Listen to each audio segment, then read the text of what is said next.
Hi, my name is Julie Quenna. I'm 5 feet tall and 21 years old. I'm almost ready to take on the world after I graduate college in a year. I am a management and business economics major with a minor in cognitive science. The dreadful question that everyone asks is, what do you want to do with that? When I can't give them an awesome answer, I wonder, what can I even do? What am I good for? Do I have passions? I joined Ylpsi in the fall of 2014 seeking to make myself more active in school with different people and try new things.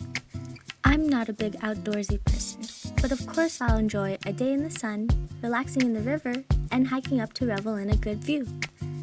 This program became a stepping stone for me to get a better perspective on myself and my potential as an individual and as a leader working with others.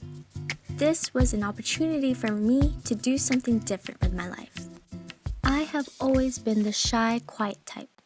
I didn't want to let people see my mistakes and failures. It was hard for me to see myself as a leader because other people were so much louder and outgoing than I was. I was having a conversation with Shelby, my friend and the youth lead, about why we have our personal goals and why it's okay to let others help you while you really look at your weak side. She said, it's okay to appreciate your strengths and your weaknesses. I think it's good to have weaknesses so that others have the chance to contribute and connect. The projects I had to work on for my internship were a little scary for me to pursue. I got chosen by Janet McCabe to work in the Superintendent's office as a public involvement and outreach intern. She chose me because during the interview I told her about how I really care for people and how I seek to make their lives more satisfying and comforting. So the projects I got to work on were to bring back an improved mentorship program and create a communications newsletter. Both were intended to enrich the workplace for employees. Jana thought that these were perfect for me to work on. During my first few weeks, I was a little scared and intimidated because I always ended up at meetings with important adults. I feared talking at meetings or even leading them with people who have been doing their jobs for years. As fun as it is to work in groups with others on projects, it's also difficult because you have to depend on your group mates to help you get your jobs done. Growing up, I've had this pride problem that made me not like asking those around me for help. I thought that I can do everything by myself. I still have this problem from time to time. But by working on my 2 summer projects, I had to overcome my pride in order to become more skilled and knowledgeable in my planning capabilities and use my time wisely. Patience and perseverance quickly became the qualities I needed in order to get my tasks done one at a time.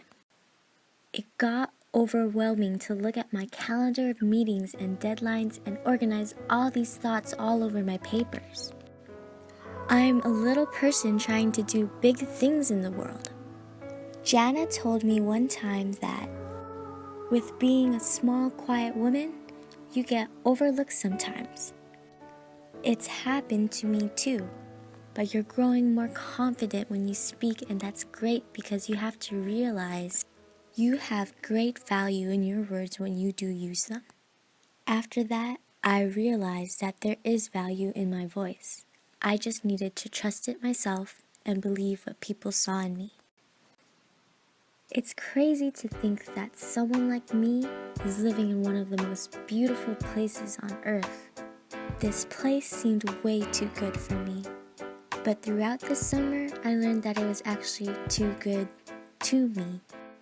I found that sleep and socializing were very important, and sometimes I just had to choose one over the other if I couldn't have both. I never wanted to disappoint my boss, so I made myself always try to work hard constantly.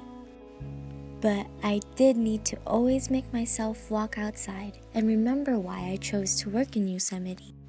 Of course, I got homesick a few times. I was not raised to go see the mountains that called out for me. It was different. Living in Yosemite is a little hardcore for a city girl like me. But I knew this summer was an experience I didn't want to miss out on just because I was homesick. It was different.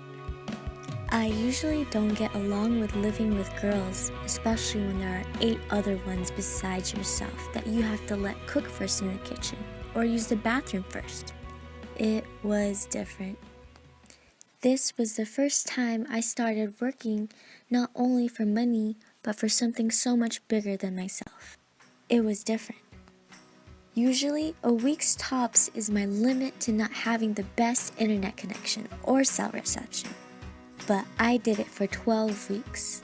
It was different. I used less water showering, and I always clean up after myself after I eat because water is our gold and we don't want to attract bears into our house and cars. It was different because I was different, from start to end and on. And it's okay to have different. It's okay to be different. Yosemite was fun. California. Transcendental. Sacred cathedral. Legendary. Majestic. Awesome. Captivating. It was different. It was more than words can describe.